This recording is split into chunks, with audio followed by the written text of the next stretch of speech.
il me revient d'être modérateur, triche, ou pas, modératrice, hein,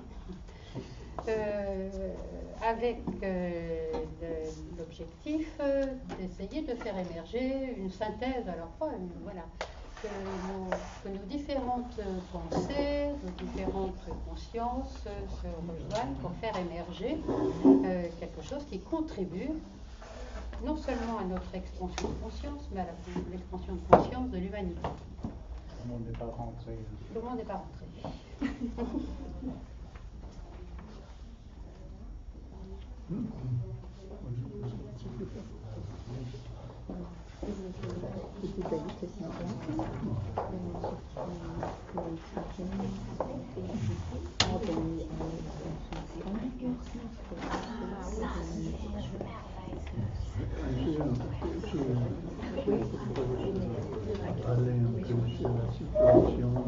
Ah ben c'est la Chine.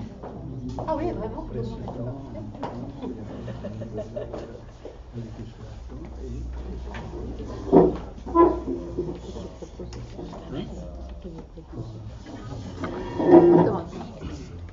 Oui, Rodolphe.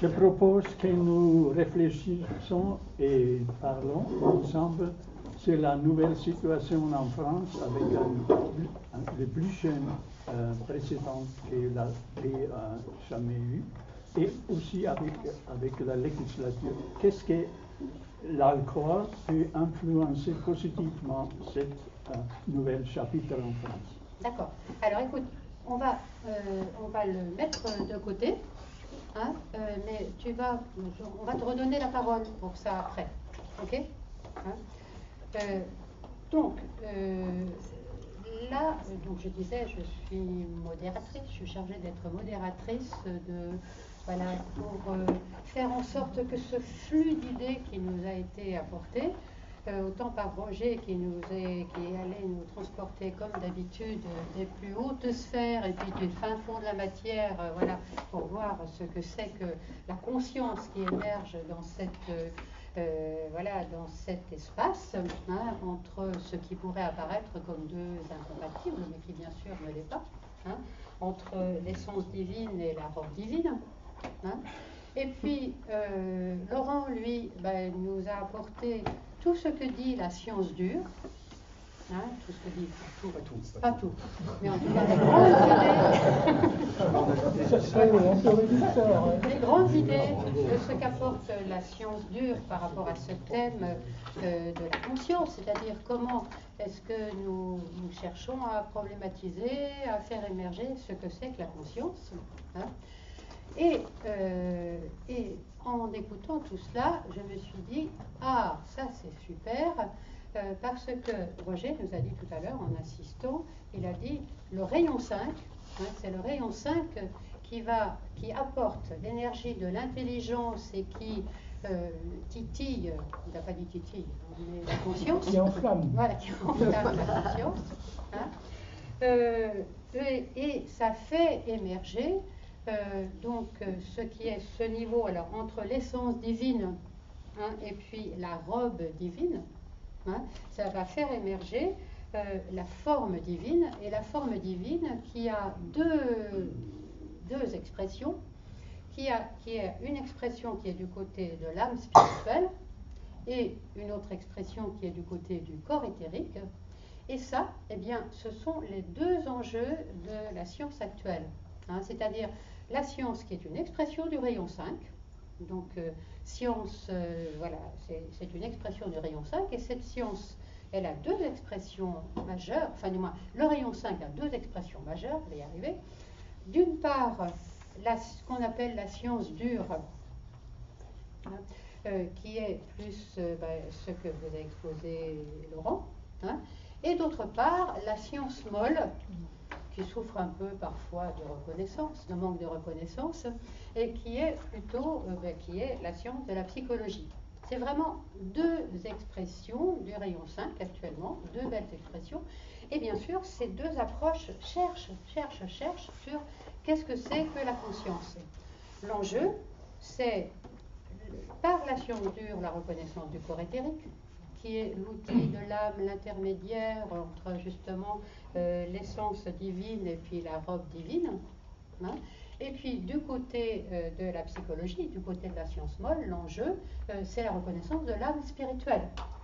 Parce que bien sûr, la conscience s'exprime sur plein de niveaux, hein, physique, émotionnel, mental, individuel, de la personnalité et spirituel.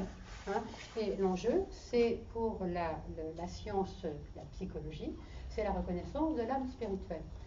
Et donc, c'est un extraordinaire enjeu, hein, toutes ces recherches autour de la conscience. Hein. Et en écoutant, je me suis dit, bon, ça c'est superbe, parce que dans les recherches, dans nos recherches, une façon d'essayer de rejoindre ce que nous a exposé Roger, eh bien, Laurent vous a dit le processus de la science dure, hein, c'est-à-dire d'abord la science, c'est clair, la conscience n'émerge que du cerveau. Elle est, voilà, hein, la matière de la conscience, qu'il a nommé la matière de la conscience, c'est-à-dire la conscience émerge du cerveau. Hein, elle est le pur produit de l'interaction neuronale. Moi, je simplifie avec ma façon. Hein, elle serait le pur produit de l'interaction neuronale.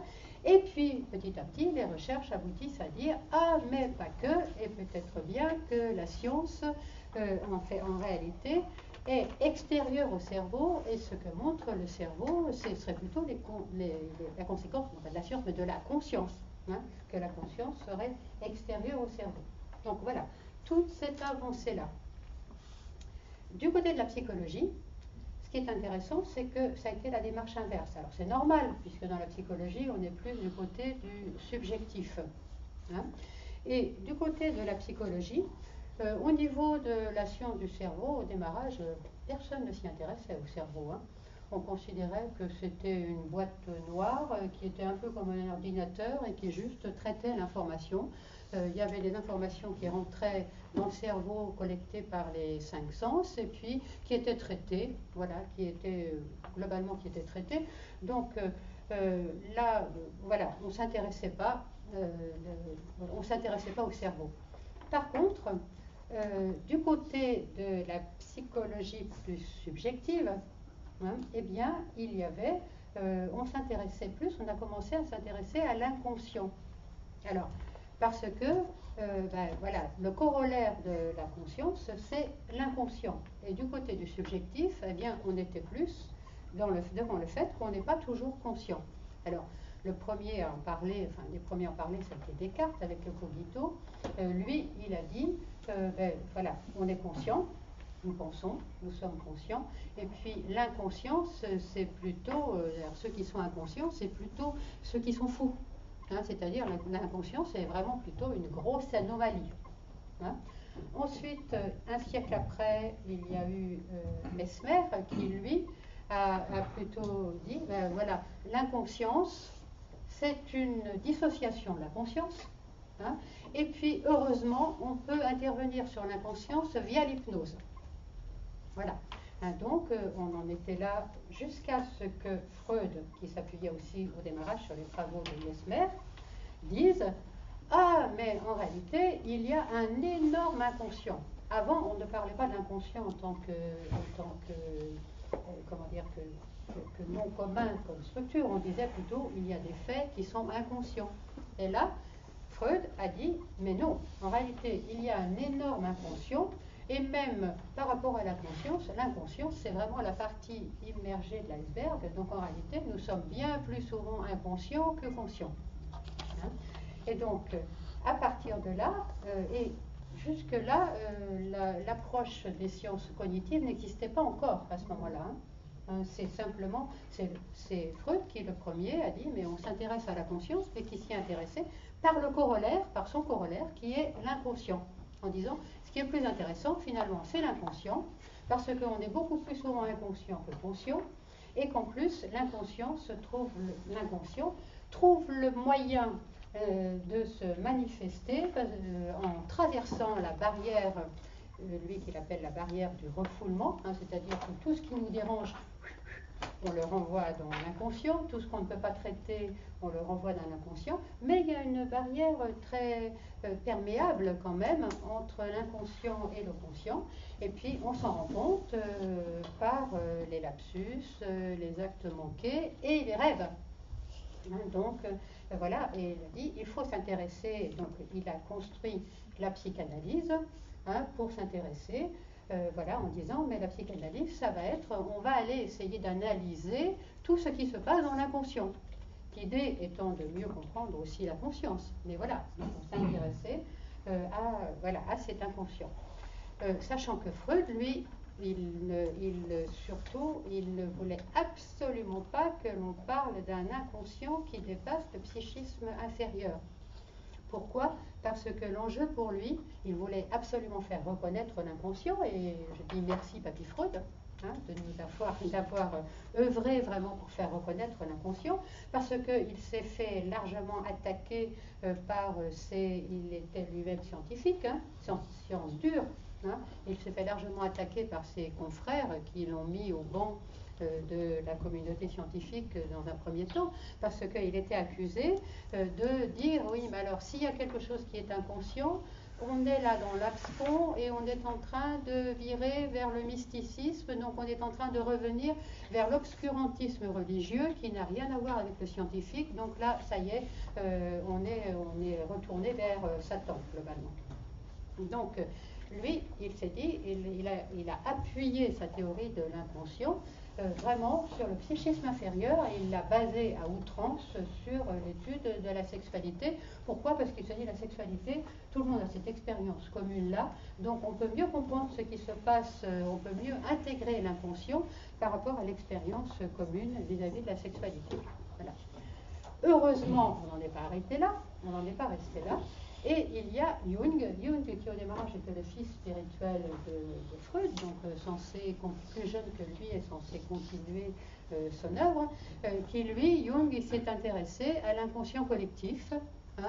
Freud lui a envoyé un avertissement en lui disant qu'il fallait qu'il arrête parce qu'il ouvrait la porte à la boue de l'occultisme, ce qu'il a appelé la boue de l'occultisme.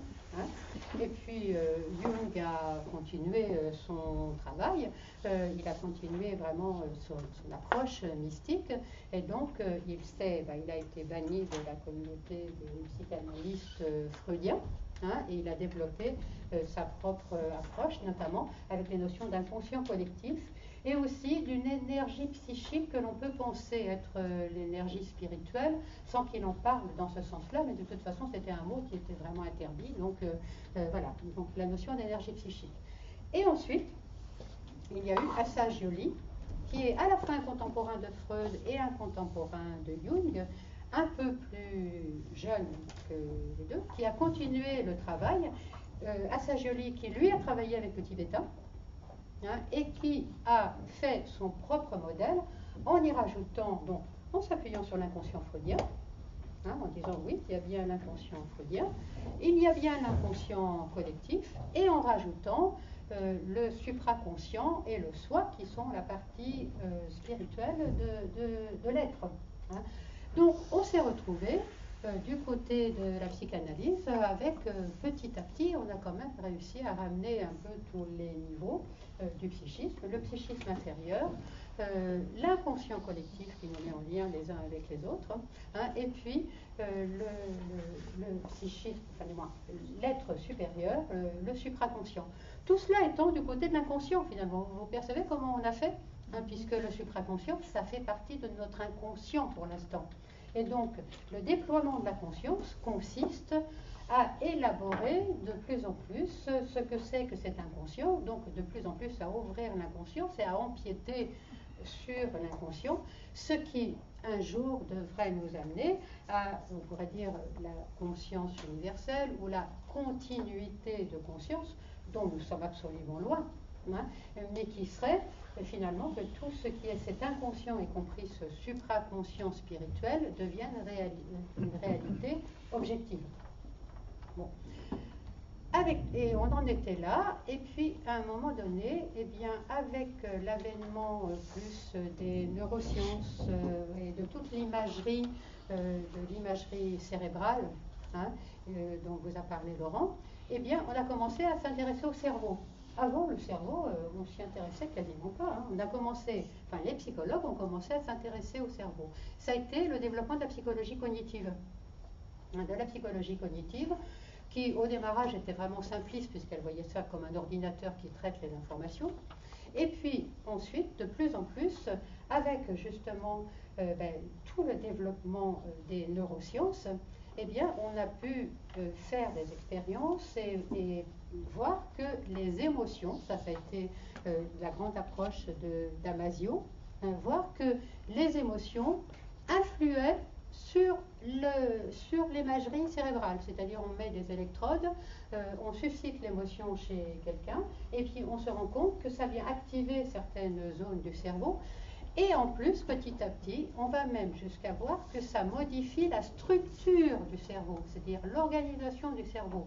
Donc là, on est en train de se dire, ah, mais alors, est-ce que la conscience émerge du cerveau, puisque c'était l'approche stricte des sciences cognitives au démarrage. Hein. La conscience, ça rejoint complètement ce que vous a donné Laurent, c'est-à-dire au démarrage, l'approche cognitive était en train de dire, ben voilà, la conscience, elle est juste le produit de l'interaction neuronale. Et donc, au niveau de la thérapie, c'était, on va reconditionner le cerveau. Si ça va mal, on va reconditionner le cerveau, hein, de façon à ce que ça aille mieux, dans notre, voilà, que votre conscience aille mieux, y compris notre dépression éventuelle. Hein. Et puis, on s'est rendu compte que, bah non, puisque les émotions, on suscite des émotions, elles ont un effet sur le cerveau et ça peut même reconditionner le cerveau. Et bien plus que ça, on a continué l'exploration. Et puis, là, des chercheurs comme, alors je ne me souviens plus, je vais parler d'un nom français, Antoine Lutz, il a un nom, Lutz, ça veut dire lumière. Oui, donc il a un nom prédestiné. Hein, qui, lui, s'est intéressé au lien, à l'impact de la méditation sur le cerveau. Hein, il a même, donc il travaille avec des laboratoires aux États-Unis et il travaille aussi, il a un laboratoire à Lyon. Hein, il a même créé un diplôme universitaire qui s'appelle Mental et Cerveau. Brain Mindfulness. Oui, donc le cerveau et la conscience. Hein, donc voilà, il a créé un diplôme universitaire pour explorer cela. Et il l'a exploré aussi, ils l'ont exploré ensemble avec les chercheurs des États-Unis et lui, chercheur français. Ils se sont dit, on va s'intéresser aux gens qui méditent. Hein, et on va sélectionner des gens qui ont plus de 10 000 heures de méditation bouddhiste, méditation de pleine conscience. Hein. Et puis, on va s'intéresser aussi à ceux qui sont des méditants experts et puis des méditants novices. On fait des expériences, on les voit en méditation, on leur branche à tous des électrodes sur le cerveau et on regarde là aussi ce qui se passe. Et c'est comme cela que vous pouvez facilement trouver sur Internet une photo de Mathieu Ricard en méditation avec des électrodes branchées sur la tête. Et puis on a mis en évidence que la méditation, donc l'approche, donc le fait d'invoquer l'âme, d'attirer l'énergie de l'âme, eh bien, va vraiment modifier la structure du cerveau.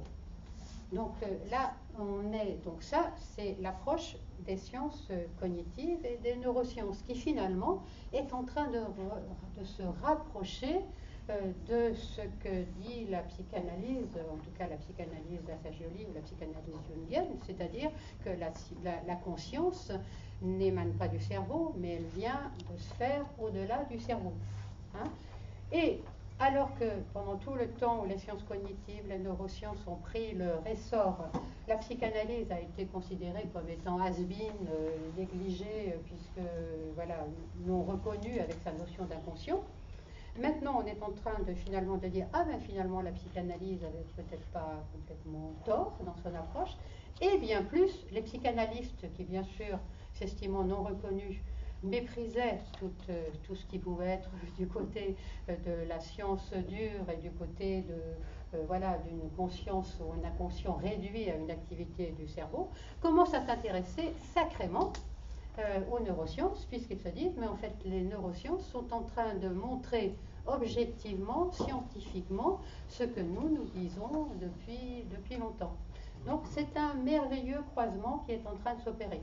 Bon, alors là, je suis peut-être un peu idéaliste, parce que tout le monde ne dit pas ça. Hein. Il y a encore la majorité de l'approche cognitive qui dit strictement la conscience est juste le fruit des interactions neuronales. Il y a encore une grande majorité de psychanalystes de tout poil qui négligent ce qui se passe au niveau du cerveau.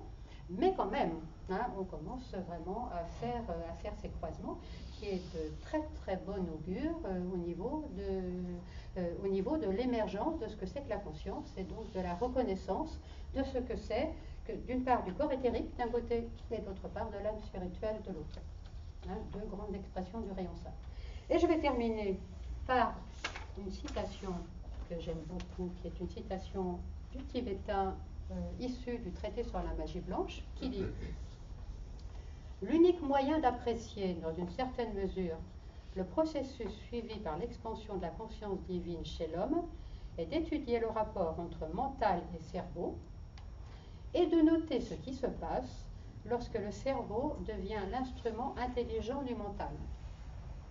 L'étude du rapport entre l'âme et le mental suivra quand l'homme sera dominé par son âme et qu'il utilisera le mental pour diriger les activités relatives au plan physique au moyen du cerveau. Dans cette triplicité âme, mental, cerveau, nous avons l'analogie et la clé pour comprendre les fonctions et les rapports de l'esprit, de l'âme et du corps. Voilà. Donc moi je considère que c'est une bonne nouvelle tout ce que l'on a dit aujourd'hui. Parce que petit à petit, on en est loin, hein, mais petit à petit, on est quand même en train de s'approcher de l'indication majeure que nous donne le tibétain pour comprendre ce que c'est que la conscience. Et là, il est en train de dire, c'est pas la conscience qui émerge strictement de la matière, c'est pas la conscience qui ne vient que strictement du plan des idées, mais c'est vraiment l'interaction entre les deux qui va permettre de comprendre ce processus d'expansion de conscience. Voilà. Donc à partir de là, je voulais communiquer un peu mon enthousiasme, et puis à partir de là, lancer le débat sur les questionnements, sur les prises de conscience que vous avez pu faire. Hein, tout au long de cette journée, voilà, les témoignages, etc. Et on n'oubliera pas la question de Rudolf. Tout ce qu'a dit Max, vous l'aurez dans la prochaine revue. Oui, enfin, Hein? là, je viens Oui, non, mais il faut le dire quand même. C'est pas la peine qu'ils prennent des notes. Enfin, s'ils veulent, ils peuvent. Ce qu'a dit Laurent aussi. Aussi, oui, et ce qu'a dit Roger aussi. Hein, tout cela, vous ne faites pas de soucis, ce sera dans la prochaine revue. Moi, ce qui me gênait, c'est que c'est sciences dures et sciences molles. Ouais, ça s'appelle comme ça. Ouais, moi, je pourrais dire sciences pour l'envol. Ah, si tu veux. Non, mais on appelle ça comme ça. C'est dans les milieux scientifiques, on va dire sciences dures et sciences molles. C'est comme ça. Mais moi, je trouve ça plutôt rigolo. Les sciences qui s'envolent. Alors, est-ce que vous avez fait des prises de conscience pendant cette journée? Est-ce que vos consciences étaient présentes? Oui, mais tout à l'heure, moi j'ai le cerveau qui ramolli. Ça t'a ramolli le cerveau?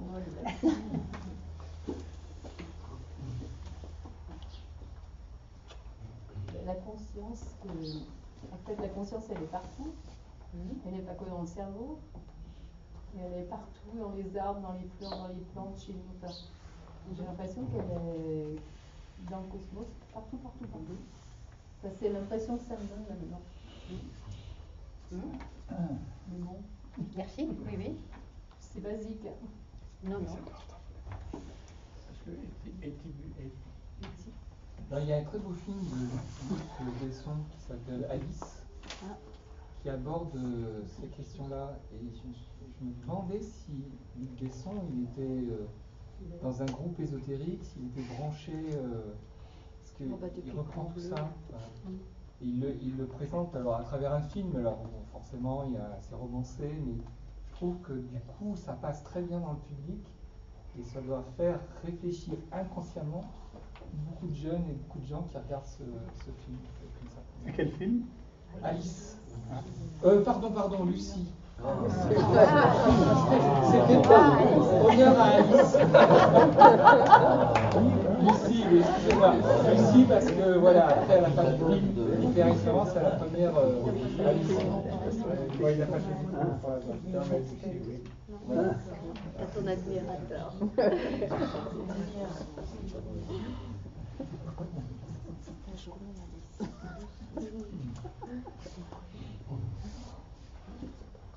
Mais ce que je trouve difficile dans les niveaux de conscience, c'est de savoir, justement, savoir où est-ce qu'on est dans le curseur. C'est-à-dire que sur l'échelle d'expansion de conscience, c'est extrêmement difficile puisqu'il y a des problèmes d'identification.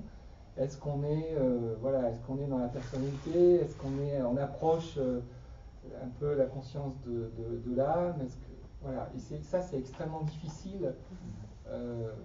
Alors Roger dit toujours, il faut faire comme si, mais même en méditation, il y a des fois, je me dis, mais qui parle là? C'est moi, c'est peut-être un être intermédiaire, c'est un déva, c'est extrêmement difficile. Et si vous avez des recettes, je suis pas bon. Quelle est l'étymologie du mot conscience? Avec C'est avec. Le com. Voilà, ça fait comment? Mais cette notion que c'est une science qui enfin moi je le... Oui, avec. Qui fait des rapports avec d'autres choses. Tout à fait. Alors, il n'y a pas de réponse par rapport à ce que tu dis, Philippe.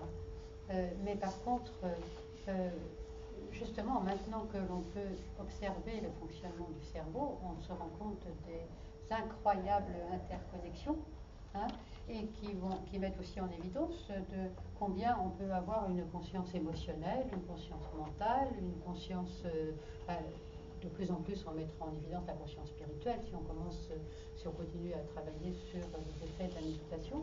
Et ça varie. Ça varie à l'intérieur de nous. Alors bien sûr, il y a un état qui peut être stabilisé à un moment donné, hein, mais à partir de cet état stabilisé, ça n'empêche pas que ça varie. On est fait d'un agrégat de matière, donc inévitablement on est fait d'un agrégat de conscience. On a différentes matières, on a différentes consciences, et puis après il y a le point d'équilibre, il y a le point de gravité. Là où on est habituellement, c'est le point de gravité. Et donc là où on gravite habituellement, c'est là où on est en général. Ce qui ne veut pas dire que de temps en temps on a une lumière qui arrive. Mais la difficulté, c'est de savoir dans quel niveau de conscience on est à l'instant T, quoi. Je pense que c'est lié à un taux vibratoire, et ce taux vibratoire, il fluctue. Comment le mesurer? Aujourd'hui, on n'a pas beaucoup d'instruments spécifiques scientifiquement. Je pense que ça arrivera. Et là, il faut prendre du recul et voir. Si, c'est lié à vibratoire. On est tous de l'énergie. Ça dépend par rapport. Et puis je pense que ça dépend aussi où est focalisé l'individu. S'il est focalisé dans son corps émotionnel ou dans son corps mental. Je pense que là, il peut y avoir des interférences complètement différentes, quoi. Mais on perçoit bien dans notre vie de tous les jours les moments où on est plus sous un influx émotionnel et à d'autres moments où on se sent quand même un peu plus branché, un peu plus léger. Même c'est ces différences de perception vibratoire qui nous font dire à certains moments cool, calme, appelle ton âme au secours d'abord, et puis voilà, et puis on attend que la vibration devienne un peu plus légère avant de pouvoir intervenir. Ça fait partie de nos expériences, justement. Oui, Matt, il faut rappeler aussi que dans un état de conscience, il y a à la fois l'esprit, matière et esprit, et que finalement, sentir cet état de conscience, c'est de se trouver dans la position intermédiaire, c'est-à-dire le quatrième sous-plan. Hein. Et ce que tu viens de dire est très vrai. Pour le plan émotionnel, on peut très facilement sentir à quel niveau on se situe de conscience, quoi.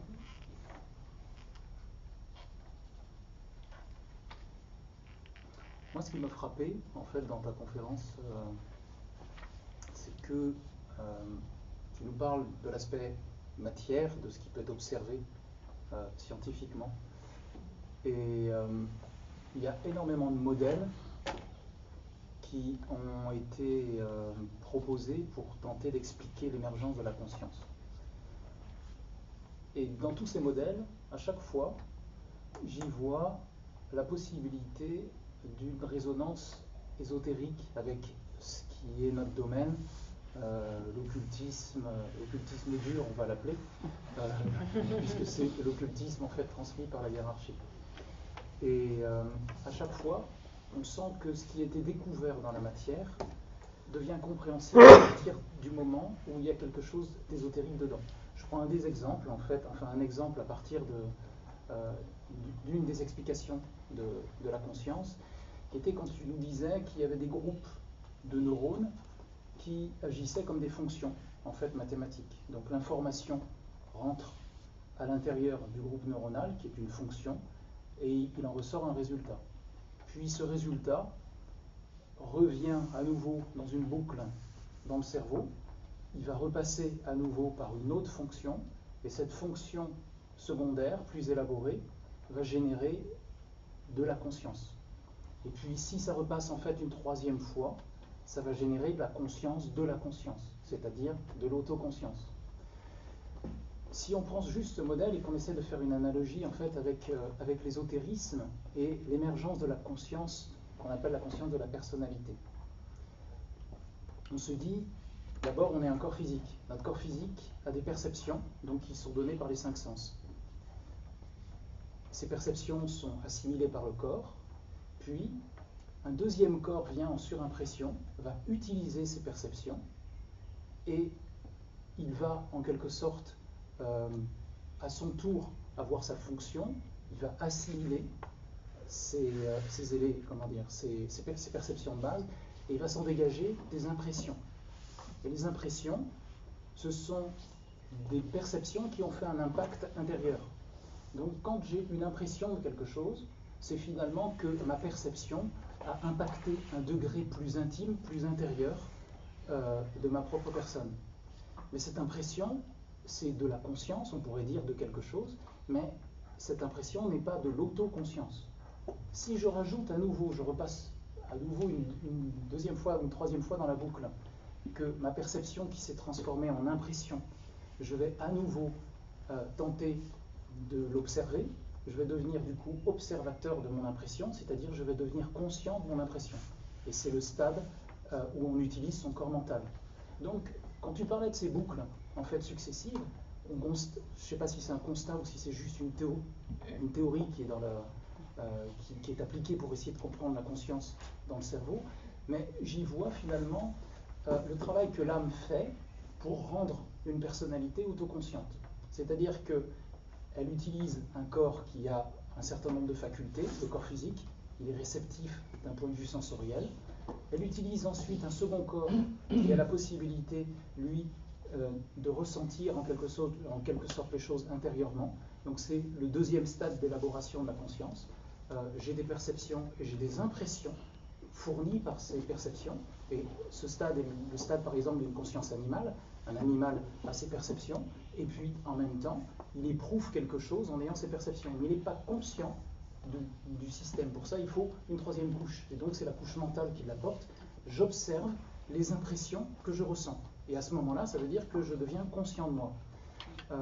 Donc, je trouve que ce modèle, en fait, qui est purement juste cérébral, en fait, et qui est une théorie de la science, peut très bien être mis en analogie avec l'ésotérisme. Et ça me fait penser que, du coup, la matière, pure et dure, observée sans l'a priori de l'esprit, reflète totalement l'esprit, de toute façon. C'est-à-dire qu'on pourra toujours, quel que soit le domaine où on va chercher, on trouvera toujours, finalement, l'esprit, ultimement, qui est l'auteur de toute chose. Ouais.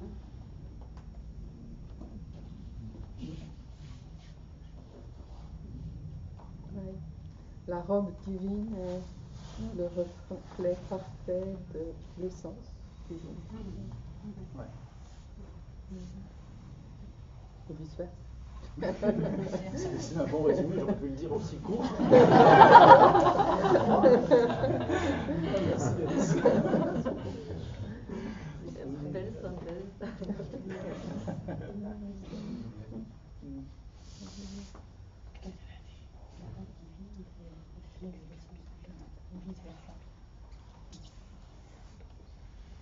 Bon. Encore d'autres étonnements, d'autres prises de conscience.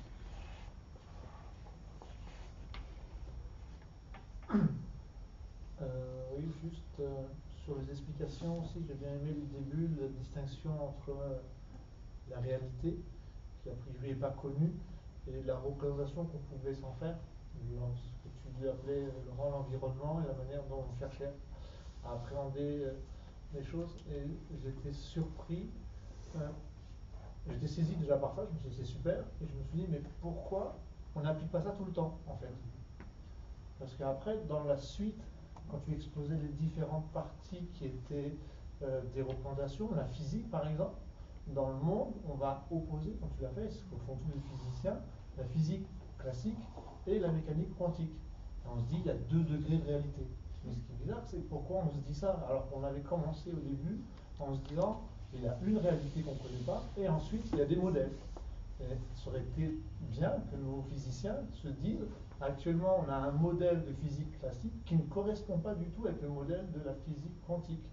Et donc de rechercher un modèle, mais en fait de là à dire que la réalité a soit une rupture ou soit quelque chose qui ne fait pas coïncider, en fait c'est dénier quelque part le début où on se rendait compte qu'on n'avait pas une approche directe de la réalité, mais qu'on n'avait que des représentations. Et à un moment donné, on se dit, mais pourquoi en fait toute cette perception qu'on a, cette compréhension qu'on a de nous-mêmes, comment ça se fait qu'on la sépare après à partir du moment où on va rentrer dans un élément où on va faire de la physique, où on va faire telle chose, des maths, n'importe quoi, et qu'on n'arrive pas à chaque fois à revenir en disant que toute problématique qui nous appartient, au final, c'est simplement nos représentations, une limite en fait de l'approche et de la compréhension qu'on peut avoir en fait de nos propres phénomènes après qui nous permettent ces représentations. J'étais un peu surpris. Ouais, on peut comprendre ta surprise, mais c'est très très très humain. Parce que pouvoir dire que notre modèle n'est qu'un modèle limité, ça implique de devenir un peu humble et de dire il y a quelque chose qui nous échappe. Et donc l'être humain a du mal à dire ça. Il a du mal à dire mon approche n'est qu'un petit bout d'approche, et en réalité tous les modèles expriment quelque chose d'une réalité, d'une autre réalité. Ça impliquerait qu'on soit un peu plus humble qu'on ne l'est. En tout cas, ce qui est curieux, c'est que cette théorie, cette réalité finalement, n'est pas enseignée parce que ça éviterait tellement de disputes, de guerres, voilà, parce que voilà, on est un certain nombre autour de cette table. En fait, on ne voit pas les mêmes choses, mais d'un point de vue physique, on ne voit pas les mêmes couleurs, on ne voit pas les mêmes formes. On a le filtre émotionnel, on a le filtre culturel, on a des tas de filtres qui fait qu'effectivement, on ne voit pas les mêmes choses. Alors, heureusement, ça s'approche un peu quand même, mais des fois, sur des notions abstraites, ça peut être très opposé du coup. Et si les gens avaient juste cette petite conscience-là, déjà, la société s'en porterait énormément mieux. Et pourquoi ça, cette idée-là n'irrigue pas la société, pourquoi on n'y revient pas à l'école, aux universités, Moi j'ai pensé, j'ai décidé que mon premier schéma, c'est mon premier cours de maths. En début d'année, je commence par ça. Non, vous n'êtes pas fâché avec les maths, regardez, il y a la réalité, il y a le modèle, il y a un problème de communication entre les deux. Mais là, tu m'as convaincu, je commence par ça en septembre, boum, premier cours. Ils y ont droit, ils y ont droit, c'est sûr. Lycée. Donc, ils ont droit à ça. Je ne sais pas dessiner aussi bien le cerveau, mais ils ont droit. On est dans la séparativité pour l'instant. Oui, bien sûr. Voilà. On pourrait considérer que cette façon de séparer les choses en créant un modèle, ben, c'est juste une constitution qu'on a, une manière de simplifier, et accepter que c'est temporairement comme ça qu'on se le représente, en attendant de faire mieux, quoi. Mais accepter déjà que c'est qu'une simplification, mais c'est une marche, une étape utile. Oui, il faudrait commencer à la primaire, à l'école primaire, de dire ça. Oh, la Ça besoin génération de qui lire, vient, il y a tu des le portes, ouvertures. ça. Oui. Tu sais Et que- ça, c'est intéressant ce que tu dis parce que c'est un fondamental de la démarche scientifique. C'est-à-dire qu'on a des données, on crée un modèle, ce modèle pose ce qu'il vaut. Le problème, c'est qu'après, l'émotion vient là et tu as des scientifiques qui vont s'attacher à ce modèle-là. C'est ça, sans s'en rendre compte. Et sans s'en rendre compte, et qui vont, ça va devenir presque une religion. Oui. Mais- Alors qu'à la base, tout se passe Alors- comme si, comme dit notre ami Roger, merci, tout se passe comme si. Mais l'histoire des sciences nous montre que C'est que ça. ça a toujours été comme ça. Je veux dire, les modèles sont des modèles pendant un temps donné et ils vont évoluer. Mais voilà, le problème c'est qu'on s'attache au modèle qu'on crée et qu'après on se cristallise là-dessus. Ça devient des croyances. Et ça devient des croyances. Enfin, Oui, ça c'est devient ça, un des dogme. dogmes. Des religions. Alors que justement, le but de l'évolution de la conscience, c'est de comprendre qu'on est sur un chemin, et que sur ce chemin, à un niveau, on va voir des choses. Et si on reste bloqué sur ces choses-là, on n'avance pas. Mais si on dit peut-être qu'il y a autre chose et qu'on avance, on va voir d'autres choses. Mais il faut, à un moment, laisser abandonner ce qu'on a vu avant. Et ça, c'est important. On va peut-être faire un deuil. Hein? Non, c'est pas le deuil, c'est lâcher du lest. Un petit peu, Non, c'est pas le deuil, c'est lâcher du lest. Ben oui. C'est-à-dire des que formes. si on veut évoluer dans le bon sens, quelque part, la conscience nous demande d'abandonner tout ce qu'on a cru avant et d'aller vers quelque chose qui va être de plus en plus léger et qui va nous faire monter. On est dans un ballon, tout ce qu'on a connu, hein? tout ce qu'on a cru, tout ce qu'on a connu. Tout ce C'est qu'on plus a difficile cru, de lâcher voilà, le connu, il de faut- lâcher la mémoire, que de lâcher. Voilà. Et c'est ça qu'il faut lâcher. Et moi, j'ai beaucoup lâché. Non, mais... Voilà, c'est pour te Qu'est-ce que tu as fait? Quelque chose qui revient. Lui, il ne lâche pas. Et ce qui est intéressant de comprendre, c'est que c'est la conscience qui est cette interface entre le modèle et cette réalité du dedans. Et que la conscience, en fait, compte, elle peut regarder cette réalité du dedans.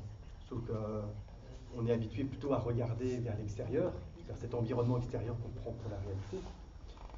Et justement, la conscience, elle va faire la distinction entre le soi et le non-soi, justement. On regarde l'extérieur pour comprendre ce qu'on n'est pas, et en observant, en accumulant de l'information, on va percevoir ce que l'on est. Et donc là, il y a une subjectivité qui rentre en jeu, et la conscience va être l'intermédiaire entre cette objectivité et cette subjectivité.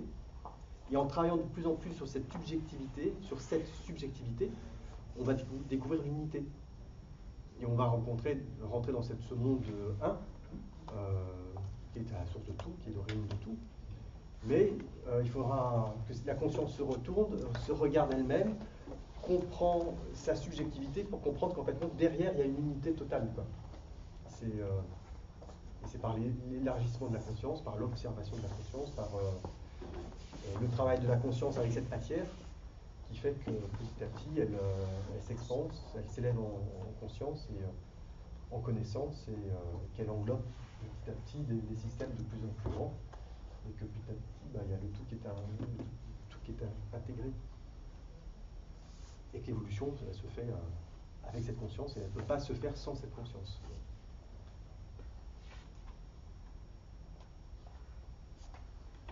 Au départ, on croit toujours travailler sur l'extérieur. Alors qu'en fait, il n'y a pas d'extérieur. Tout est déjà là. Ouais. L'extérieur, c'est le modèle. Enfin, c'est une représentation.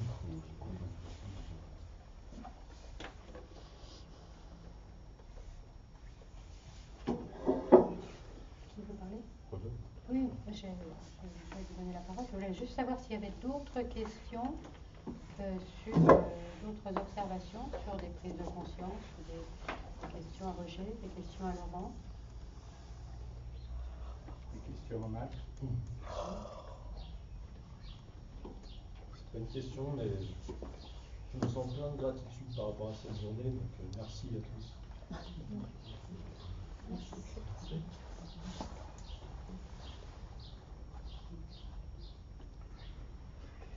Bon, et alors, si nous utilisions cette énergie-là d'élévation de conscience pour porter notre attention et notre conscience sur le fait de société et le fait politique auquel faisait référence Rudolf.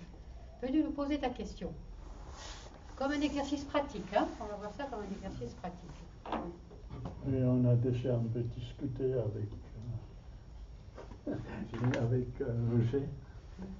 Qu'est-ce que l'Alcoa peut faire dans cette nouvelle pas, dans cette paix ici, avec un plus jeune président, avec une nouvelle législation?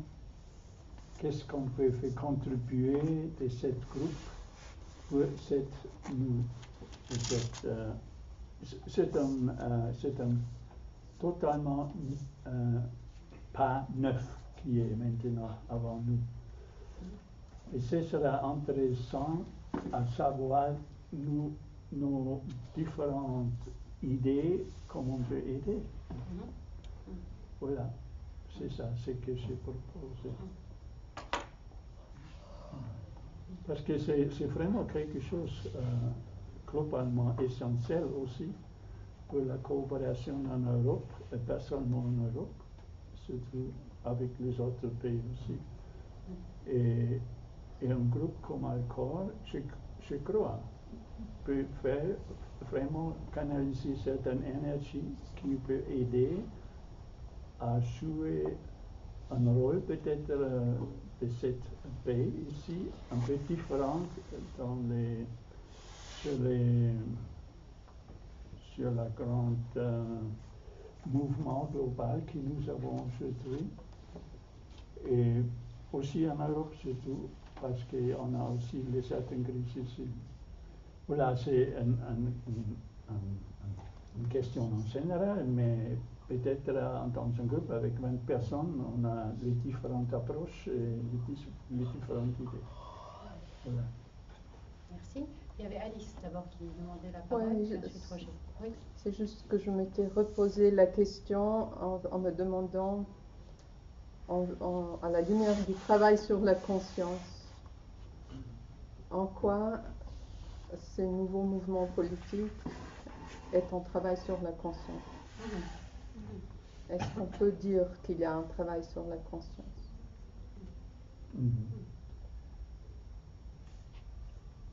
Roger. Oui, j'irai un petit peu dans le même sens qu'Alice.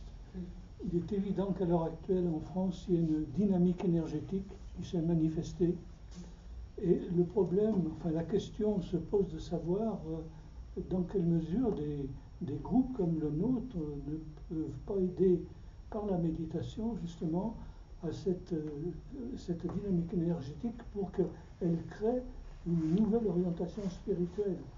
Est-ce que le rayon 5 français, là, qui est le rayon d'âme de la France, ne peut pas être stimulé au travers de cette dynamique et finalement répondre à l'objectif, et ça rejoint le travail que nous faisons sur la conscience, à l'objectif qui concerne la France, qui est censé justement apporter au monde une nouvelle vision de l'âme.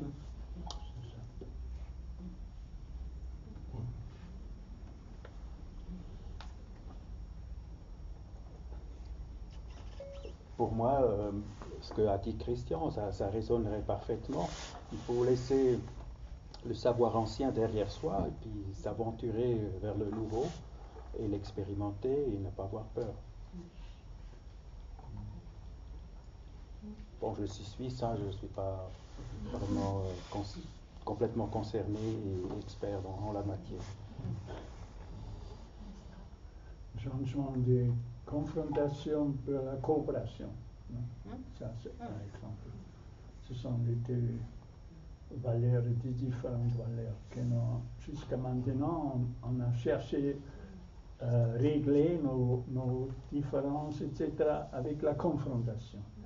Et maintenant, je crois, c'est fini. On ne peut pas comme ça continuer. Et maintenant, c'est la coopération. Oui. Il faut mettre les faits sur la table, mais il faut discuter très, très franchement sur la situation. Et je crois que ce n'est pas seulement pour nous ici en Europe, c'est aussi parce que j'ai voyagé un peu en Afrique, etc., et aussi avec les Russes, etc. On aperçoit ça. C'est vraiment les changements, ces grands changements de confrontation pour la coopération. Et c'est aussi dans les discipleship, État des disciples 1, où les disciples parlent exactement sur ce point-là.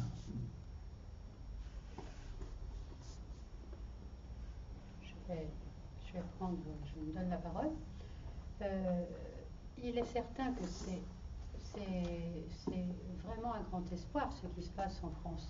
Hein, c'est-à-dire le fait qu'enfin on sorte d'une dualité qui était totalement stérile, hein, qui faisait systématiquement une opposition à tout nouveau, avec quelque chose qui pouvait être aussi stupide que proposer une idée qui était niée par l'opposition, et ensuite quand l'opposition reprenait la main, l'opposition reproposait la même idée, et donc du coup qui était à nouveau niée par ce qui était l'opposition à ce moment-là. Enfin, c'était absolument stérile que cette confrontation-là. Donc, on voit aussi que la proposition là de Macron de sortir de cette dualité a réuni subitement, comme si c'était un espoir extraordinaire, effectivement, et a suscité beaucoup d'accords. Hein, beaucoup d'accords, et en même temps, au niveau de la voix du peuple, il y a une énorme abstention, c'est-à-dire à la fois énormément de gens qui ont dit on ne veut pas se prononcer. Hein, donc il y a à la fois pour ceux qui se sont prononcés un accord, beaucoup d'accords, en disant voilà, il y a un grand espoir là, hein, on va sortir de ce balancier, de cette dualité stérile, et en même temps, il ne faut pas ignorer qu'il y a beaucoup de gens qui ont dit on ne se prononce pas. Hein, donc voilà, on pourrait dire la dualité a changé de camp. Hein, c'est-à-dire il y a ceux qui se sont prononcés et puis il y a ceux qui ne se sont pas prononcés. Hein. En même temps, c'est un formidable espoir, et en même temps il est jeune. Hein, donc il est jeune, ce qui est un espoir, ce qui est aussi un risque. Parce que quand on est jeune, quand on n'a pas encore 40 ans, il y a vraiment un risque de récupération de la personnalité qui est énorme. Hein, on peut l'avoir aussi bien plus tard, hein, mais on peut être inspiré à un moment donné, être porteur vraiment d'idées nouvelles, et c'est très difficile de ne pas se les approprier, hein, en tant que personnalité, ce qui viendrait ce qui viendrait réduire la forme. Hein. Donc effectivement, en tant que groupe spirituel, en tant que groupe accord, nous pouvons certainement avoir un rôle, pas pour ou contre une personne, mais pour ou contre une voix, une idée nouvelle, pour qu'elle puisse continuer à avancer. Moi, je veux dire, par rapport à son profil de ce monsieur Macron, que justement je retiendrai qu'il a l'expérience théâtrale, dans le sens où ça donne forcément une expérience, une distance par rapport à ce qu'on est en train de vivre. Il sait que c'est un personnage, il joue le personnage du président, il marche lentement comme un grand... non, mais ce que je veux dire, c'est qu'il est conscient, il me semble, hein, pour ce que j'en ai perçu, de par son expérience théâtrale, il est conscient qu'il faut donner à voir, mais pas obligatoirement ce que l'on est. Donc le détachement par rapport aux idées, comme nous on peut avoir par rapport à l'enseignement du tibétain, c'est la partie théâtrale qu'il faut donner à voir. Oui, on est une association, on est sérieux, on a un bureau, machin. Et en même temps, qu'est-ce qui nous motive? C'est pas de fonctionner, c'est d'avoir un objectif, de garder notre sens et notre direction. Et je trouve qu'il est une personnalité qui a un peu assimilé ça grâce à son expérience théâtrale. Il me semble. Merci. Quelqu'un d'autre voulait parler ici? Je voudrais aussi dire, les Tibétains a dit, nous voyons l'humanité comme une famille planétaire. Voilà, ça va dire, il faut arrêter avec les confrontations nationales. Nous créons, nous sommes là pour aider à créer une conscience globale, planétaire. Les êtres humains sur la planète sont plus les nationalistes, ils sont dans le futur, à le futur très proche. Les planètes, ils sont les citoyens planétaires. Ça, c'est exactement les pas qui doit démontrer et qui doit expérimenter pour les jeunes. Parce que si on voit les jeunes, ils voyagent dans tous les coins sur cette planète, ils ont perdu cette relation nationale. Et ça, c'est un signe pour nous tous. Nous sommes les citoyens planétaires.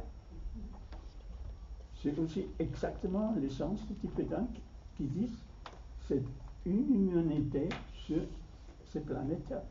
Voilà. Il y avait Guy qui avait demandé la parole.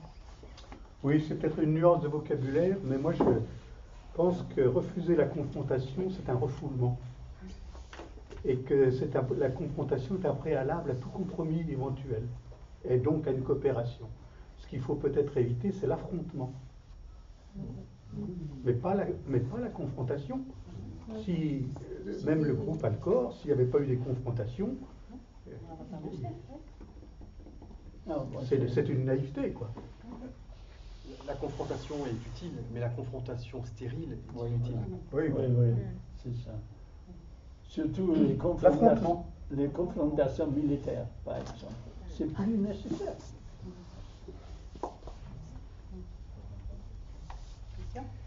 Oui, le Tibétain dit aussi que c'est par le peuple que les choses changeront. C'est pas par les dominants. Et là, il y a vraiment quelque chose à comprendre. Et je pense que ce qui se passe en France, c'est aussi on sent que le peuple est en pleine interrogation. Hein, soit il fait de l'abstention, soit il va dans un sens, etc. Et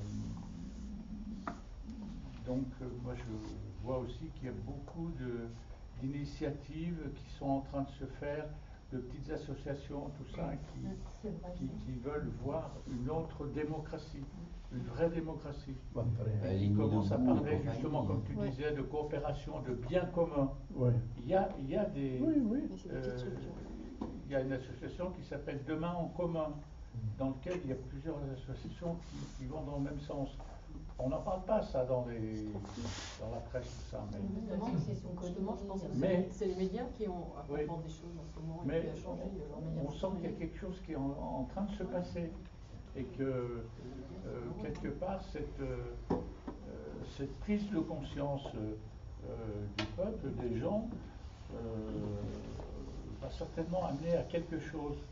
Macron peut être justement l'intermède entre sortir, comme tu disais, Matt, cette dualité entre la droite et la gauche, où on a vraiment... il faut aller dans la voie du milieu. Donc, on sent quelque chose qui se passe en France. Mais je pense qu'aux États-Unis, c'est pareil. Pas de la même façon. Hein. Au niveau international, avec toutes les ONG, toutes ces nouvelles organisations qui sont pour le bien commun, il y en a des tas et des tas. Hein. Et c'est vraiment cette notion de peuple qui fait bouger les choses. Et le peuple, c'est Chambala qui met l'énergie là-dedans. Hein. Et ça fera partie de la revue numéro 33. Hein. La revue numéro 33 sera la voix du peuple. La voix des peuples. La voix des peuples. Donc c'est vraiment une interrogation qui est très présente, de comprendre justement, parce que Macron, on peut le voir d'un côté et de l'autre, machin, comme tu disais, il est théâtral, il est quoi, il est machin. On va le juger dans les faits, dans la réalité de ce qui va se faire, je pense. Mais il y a un changement qui s'est fait, ça c'est sûr. Il y a une rupture avec le passé qui est en train de se mettre en place, et rien que ça, à mon avis, c'est quelque chose de positif, quoi. En fait, quand tu dis on va le juger dans les faits, excuse-moi, je pense que nous allons nous juger dans les faits. L'élection de Macron représente le fait que la voix principale du peuple français, c'était effectivement le ras-le-bol de la confrontation gauche-droite. Et même ceux qui se sont abstenus ont élu Macron, parce qu'ils n'ont pas fait en sorte qu'il ne soit pas élu. Et donc je dirais que le point le plus important en fait de cette élection, c'est qu'il y a un niveau de perception, de conscience de tout le peuple français, sans exception. Les extrémistes, les gens de gauche, les gens de droite, etc., qui disent tous, on en a ras-le-bol et on est prêt à faire un pas en avant. Certaines personnes ont reconnu que c'était Macron qui permettait de faire ce pas en avant. Mais même ceux qui sont à l'extrême droite et ceux qui sont à l'extrême gauche disent finalement exactement la même chose. Et du coup, on a tous en fait un espoir dans Macron. On se dit, est-ce que c'est cette personne qui va réussir à agir véritablement pour l'ensemble?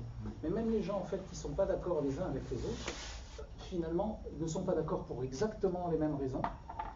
C'est parce que le système tel qu'il est mis en place, qui est un système compétitif, ne satisfait plus personne, les gens ne se reconnaissent plus dedans. Et je crois que le peuple français, qui certainement n'est pas du tout en avance par rapport au peuple en général, a atteint ce niveau de prise de conscience qu'on rentre dans l'ère du Verseau et qu'on a désormais besoin d'un monde coopératif. Donc on en est juste en fait au tout début. J'ai trouvé que ce qui s'est passé ces derniers temps fait vraiment une rupture colossale avec les décennies qui viennent de passer en fait en matière de politique. On est vraiment en train de rentrer dans une nouvelle conscience. L'autre chose qui m'interpelle beaucoup, c'est finalement la force et le pouvoir de l'unité. C'est-à-dire que si on se dit qui a élu Macron, finalement c'était un même sentiment dans l'ensemble de la population. Ce sentiment a eu le pouvoir de mettre quelqu'un qui est différent et qui ne correspond pas au modèle antérieur sur la scène, sur le pouvoir exécutif. Un groupe en fait comme nous, ce qui est extraordinaire, c'est que potentiellement, on a également une unité de pensée, une unité de conscience. Ce qui signifie qu'on a un pouvoir également. Et comment en fait utiliser ce pouvoir? Ça fait longtemps en fait que je me pose la question de tous les groupes en fait qu'on forme tout le temps. On forme des groupes, on est ensemble, et dans ces groupes on partage et on se rend compte qu'on dit tous la même chose. À chaque fois on tombe d'accord et c'est un échange en fait de conscience, mais finalement c'est entre nous. Quel est l'usage qu'on fait de cette force? Et quand on voit qu'au niveau collectif, c'est cette énergie en fait inconsciente, c'est cette énergie diffuse de l'unité entre toutes les personnes qui a pouvoir d'agir en fait dans le monde et de changer le monde, je me dis que nous, à notre toute petite échelle, on est supposé faire partie dans l'humanité, du cœur de l'humanité. Il y a des corporations, il y a des êtres humains qui font partie du plexus solaire, il y en a d'autres qui font partie du centre sacré, et les fonctions en fait sont différentes. Quand on y dit l'humanité est en train de passer la première initiation actuellement, ça signifie quoi? Ça signifie que le cœur est en train de devenir un centre dominant par rapport aux autres chakras de l'humanité. Et ce centre du cœur, c'est nous. Donc c'est notre responsabilité, en fait. Nous, les aspirants, nous, les disciples. Et effectivement, nous, ici à Genève. Oui, absolument. ce sont les trois centres, c'est le cœur, ici et ici. Ce sont les trois centres qui jouent ensemble. Et du coup, je trouve qu'il y a une formidable en fait, opportunité qui nous est donnée, une grande également responsabilité.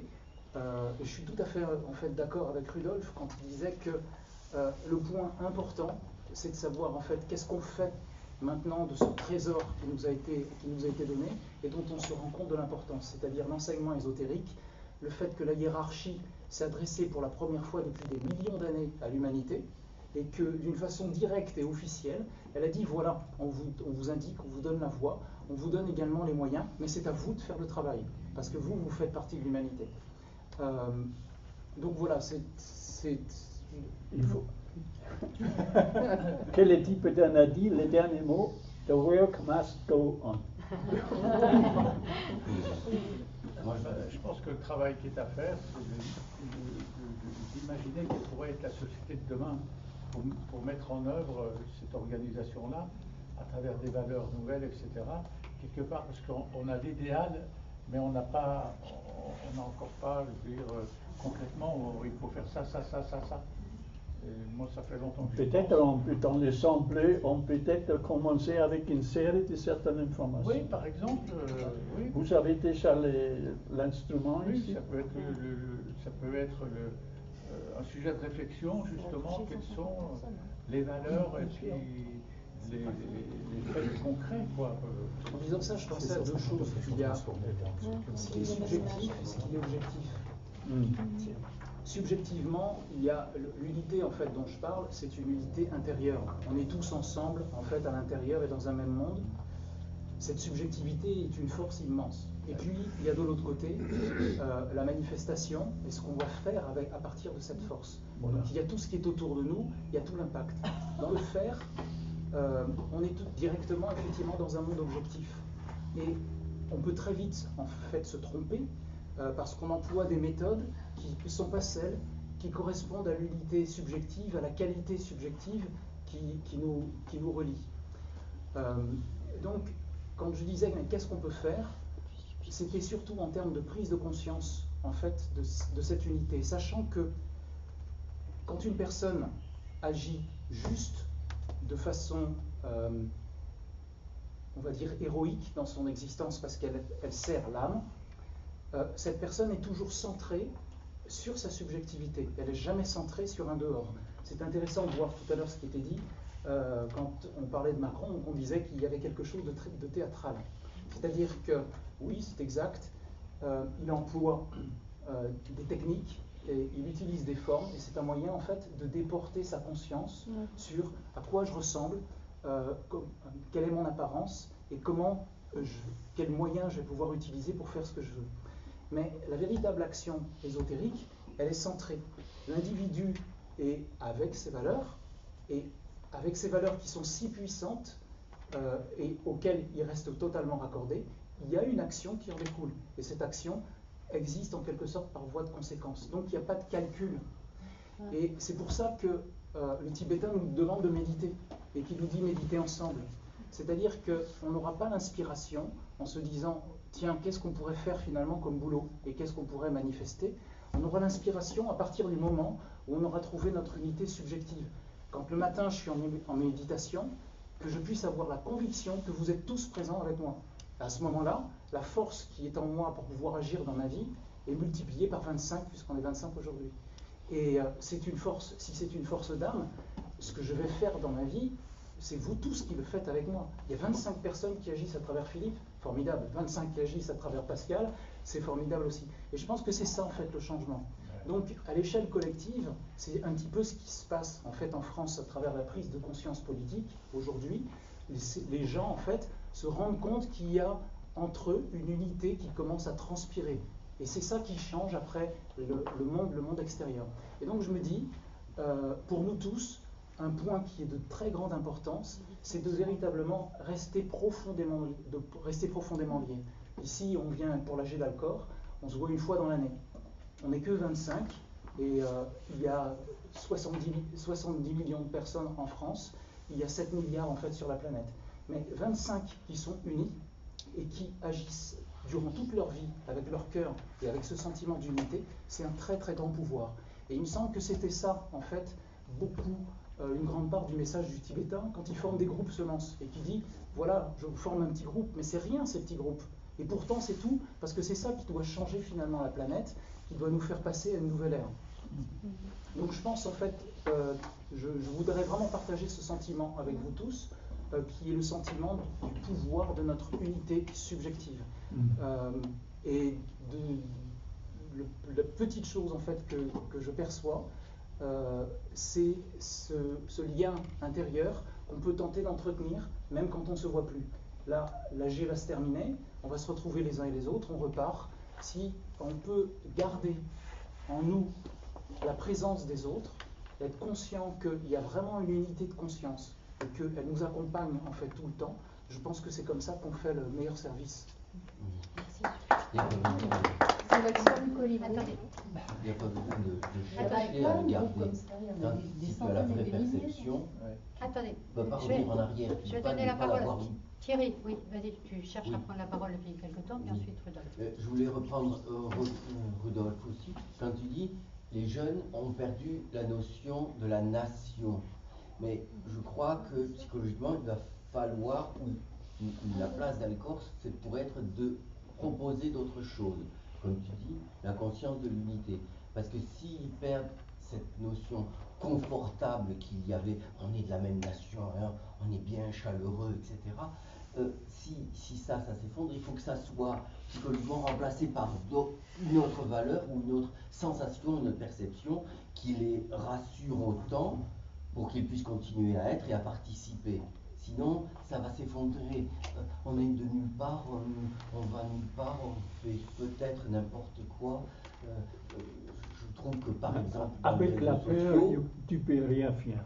Et tu peux rien faire. Dans les réseaux sociaux, pour moi, il ne se passe rien. Ils font rien, ils ne communiquent pas, ils n'échangent pas vraiment. C'est superficiel, temporaire, fluide, mais il faudrait accepter qu'ils puissent, et je pense que ça peut être notre rôle, de faire passer, je ne sais pas comment, cette sensation, ce message qui a quand même fédération, même si ça ne se voit pas.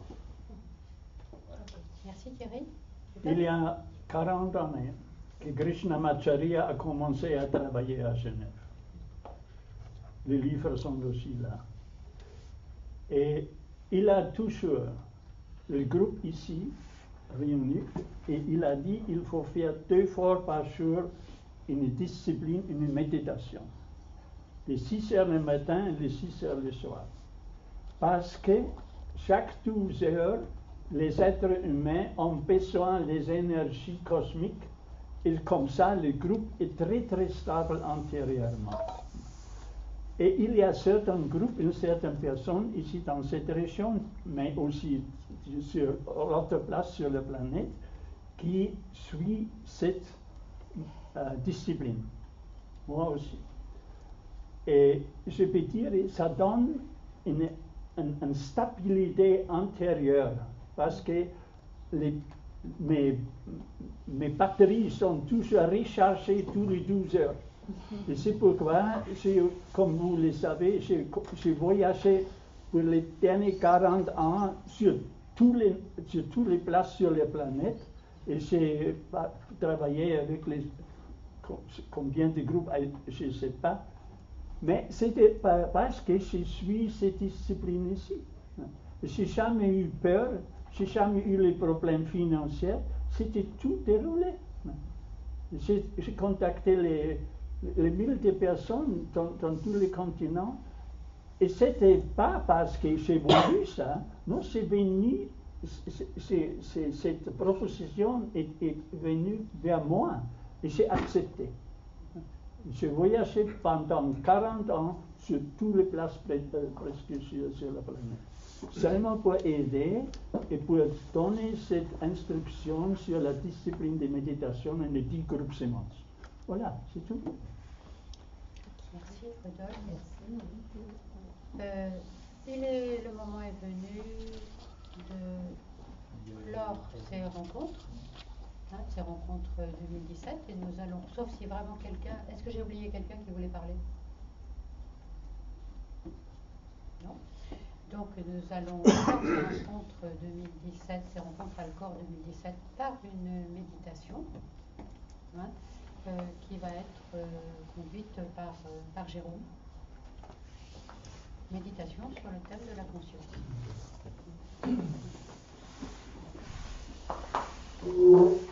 Donc le schéma, alignement, vous connaissez. Méditation sur la conscience qui réveille, quelques minutes. Et puis nous ferons redescendre et circuler ces énergies par la grande invocation. Une terminera par 3 ohms émis doucement à partir du centre du cœur.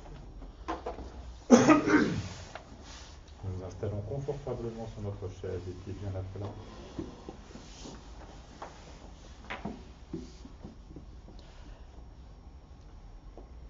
plaçons notre conscience dans notre corps physique, simplement attentif à notre respiration qui est calme et régulière.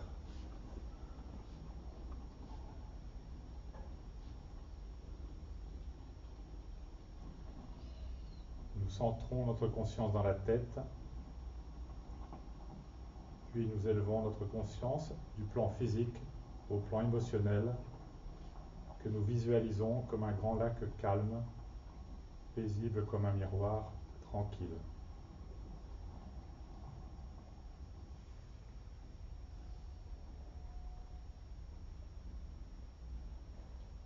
Nous élevons encore notre conscience pour aller au niveau du plan mental, que nous visualisons comme un cristal très pur, transparent, centré.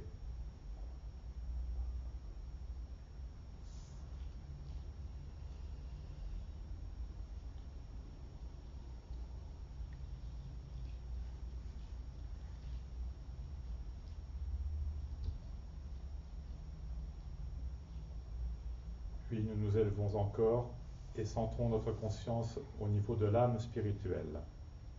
Contact avec l'âme spirituelle.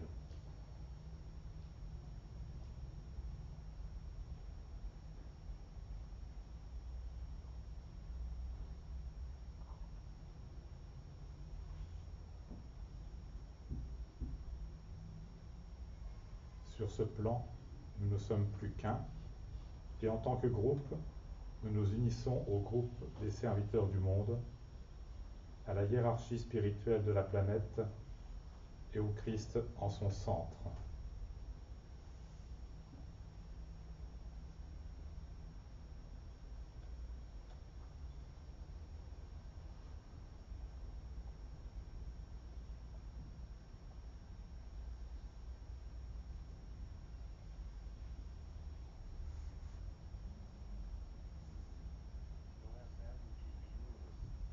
Nous méditons maintenant quelques minutes sur la conscience qui s'éveille, du fait de la rencontre entre le plan des idées et le travail concret d'élévation fourni par l'humanité. Nous visualisons ce puissant canal de lumière qui ouvre la voie pour une humanité plus éclairée.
Que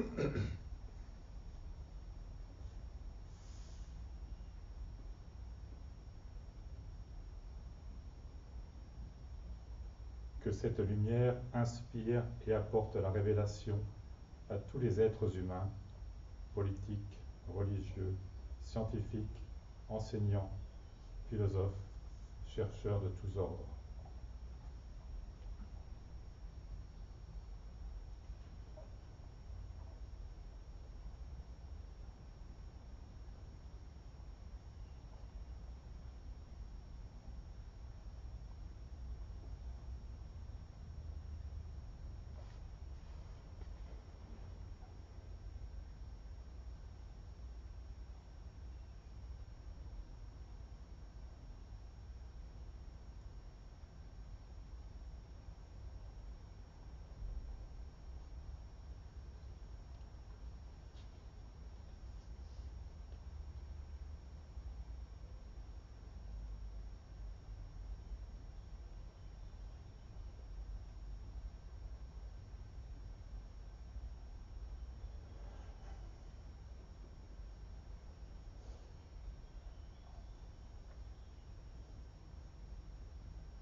Et nous prononçons la grande invocation en visualisant le flot d'énergie et en faisant descendre et circuler ces énergies par les 5 entrées planétaires, New York, Genève, Londres, Darjeeling et Tokyo.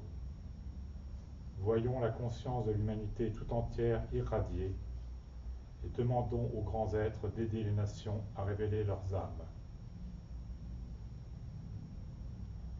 Du point de lumière de la pensée de Dieu, que la lumière afflue dans la pensée des hommes, que la lumière descende sur la terre. Du point d'amour dans le cœur de Dieu, que l'amour afflue dans le cœur des hommes, puisse l'Église revenir sur terre.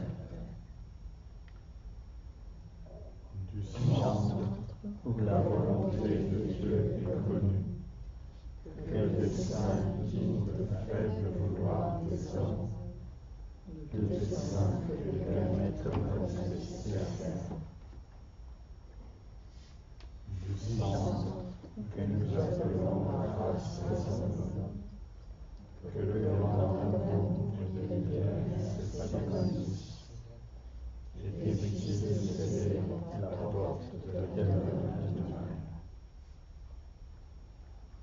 Que lumière, amour, puissance, fraîcheur blanc sur la terre. Oh.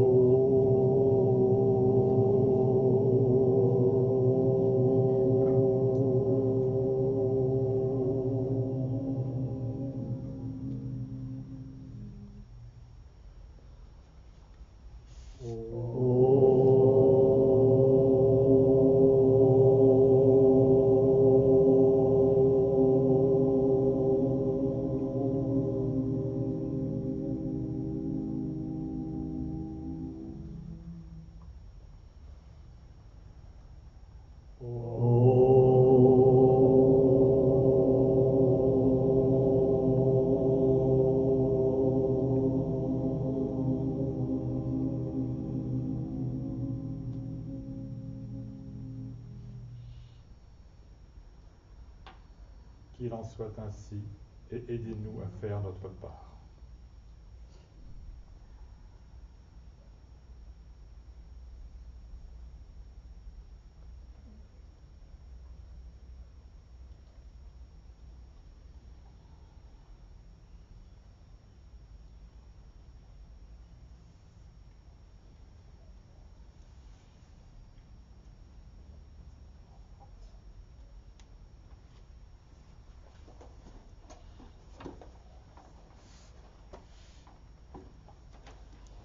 Oui, pour rebondir sur ce que disait Philippe, je me demandais naïvement, avec beaucoup de modestie, si au sein de ce groupe, on ne pourrait pas, alors la forme est à discuter, mais mettre en place une sorte de dynamique.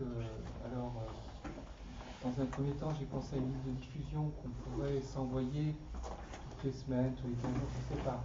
Je n'ai pas d'idée sur les fréquences, sur la forme, etc., mais de créer une sorte de dynamique qui nous garde en contact.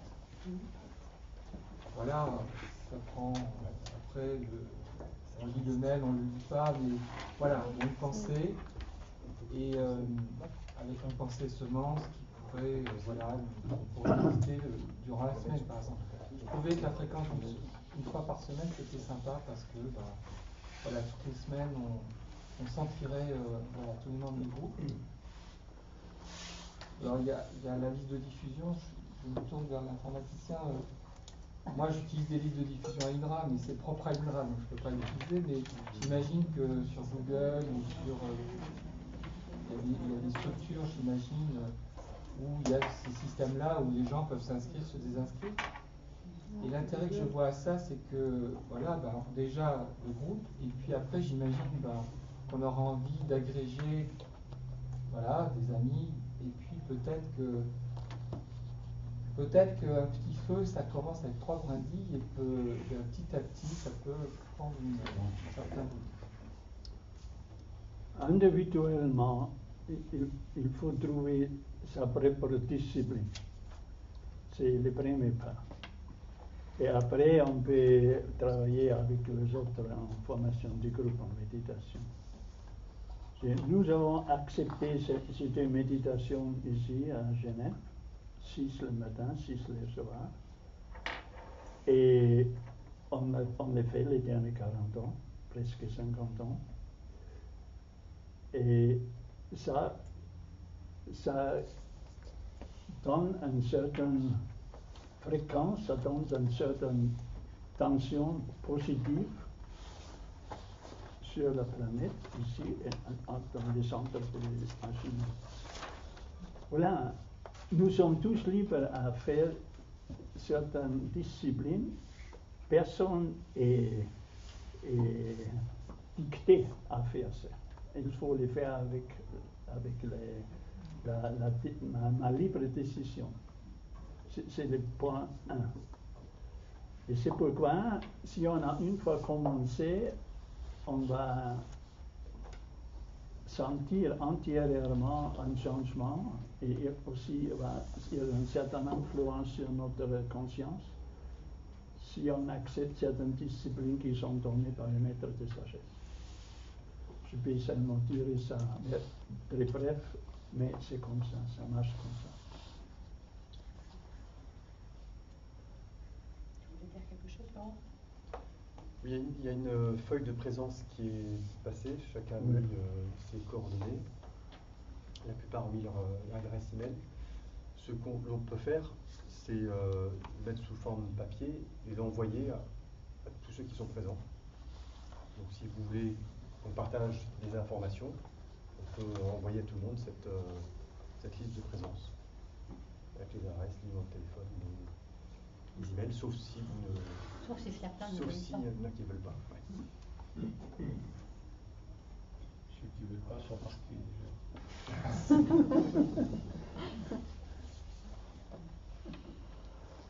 Un grand merci à vous tous. Merci à tous. Merci à vous. J'ai eu la réponse ou Il n'y a pas eu de nom. Donc je déclare les rencontres de belles rencontres. Moi, j'ai été très bien ressenti cette journée, votre présence, tout ça. Ça met plein d'amour dans le cœur. Et je ressens beaucoup plus la cohésion des différentes personnes et groupes, quelque chose de plus en plus concret, quoi. Et c'est vrai que la méditation est un des moyens de participer à cette cohésion, à ce travail subjectif. Et donc, comme on fait une méditation d'un corps tous les jours, c'est aussi l'occasion de se connecter à un tel groupe, etc., par un serviteur. Il faut bien comprendre que quelque part, quand on médite, c'est pas abstrait. C'est subjectif, mais on crée au niveau éthérique quelque chose. C'est du concret au niveau éthérique.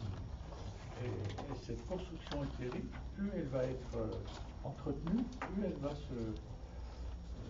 avoir une force et une présence qui va rayonner autour à la fois individuel et collectif. Juste un voilà, mot. je m'arrête. Pour conforter ton propos, je voulais juste dire une petite chose. Il y a des personnes qui connaissent rien à l'enseignement ésotérique et qui montent des mouvements de solidarité. Et ces personnes, lorsqu'elles parlent, on a l'impression qu'elles récitent des cas dans du petit bétain. Je vous assure, puisque j'en ai rencontré avec Cathy, des gens comme ça, qui sont comme ça sur Montpellier, et qui mettent en place d'une façon objective et pratique cette conscience du nouveau monde qui est en train d'arriver. Ils n'en ont jamais entendu parler. Et j'ai essayé de faire un petit essai en disant, tiens, regarde ces beaux bouquins qui sont un petit peu épais, qu'est-ce que tu en penses? Rien. Bullshit. C'est de la merde. C'est intellectuel. Moi, je suis sur le terrain pratique. Et quand j'ai eu affaire à ces comportements, je me suis dit, voilà, il y a un rôle pour chacun. Et c'est parce qu'il y a des groupes subjectifs qui prennent au sérieux et à cœur leur unité subjective et qui travaillent subjectivement comme d'autres travaillent objectivement que la grande chaîne du travail hiérarchique peut s'accomplir et peut se faire. Donc je pense que dans un groupe comme le nôtre, nous sommes des travailleurs subjectifs et nous ensemençons de façon parfaitement efficace, si nous gardons notre unité, le monde qui est autour de nous. Et ces personnes que j'ai rencontrées, que j'ai eu l'occasion de rencontrer, n'ont pas sorti ces idées de leur propre cerveau, elles ont simplement été réceptives au travail d'autres groupes qui sont des groupes semences, qui sont les groupes subjectifs. Tout ce que Descartes a dit qui devait être mis en place pour les 300 prochaines années est en train d'arriver là, sous nos yeux. Et souvent on se demande, on se dit, nous, qu'est-ce qu'on fait? Et finalement, notre place, c'est de travailler subjectivement. On est le raccord entre ces instructions hiérarchiques et les personnes qui sont plus dans un travail objectif. Voilà. Sans fin. Merci à tous. Et donc, merci à tous. Et notre prochaine Assemblée Générale et nos prochaines rencontres 2018 auront lieu le 16 juin 2018. Ouais. C'est-à-dire un week-end avant celui-ci.